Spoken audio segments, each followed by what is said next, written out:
শ্রীনগরে বিএনপির দেশনেত্রী খালেদা জিয়ার রোগ মুক্তির কামনায় দোয়া ও আলোচনা সভা অনুষ্ঠিত হয়েছে। উপজেলাধীন শ্যামসিদ্ধি ইউনিয়নের গদিঘাটা প্রধান বাড়ি বালুর মাঠে শ্যামসিদ্ধি ইউনিয়ন বিএনপি আয়োজনে দোয়া ও আলোচনা সভা অনুষ্ঠিত হয়েছে।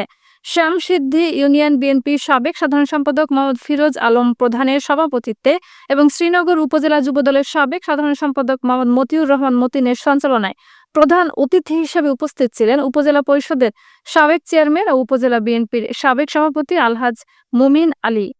বিশেষ অতিথি ছিলেন উপজেলা বিএনপির সাবেক সাধারণ সম্পাদক দেলোয়ার হোসেন, শ্রীনগর ইউনিয়ন পরিষদের চেয়ারম্যান তাজুল ইসলাম, উপজেলা ছাত্রদলের সাবেক যুগ্ম সাধারণ সম্পাদক ও কোলাপাড়া বাজার কমিটির সভাপতি মাহবুব আলম, কোলাপাড়া ইউনিয়ন যুবদলের সভাপতি শহীদুল ইসলাম, সাধারণ সম্পাদক মোহাম্মদ স্বাধীন প্রমুখ উপস্থিত ছিলেন।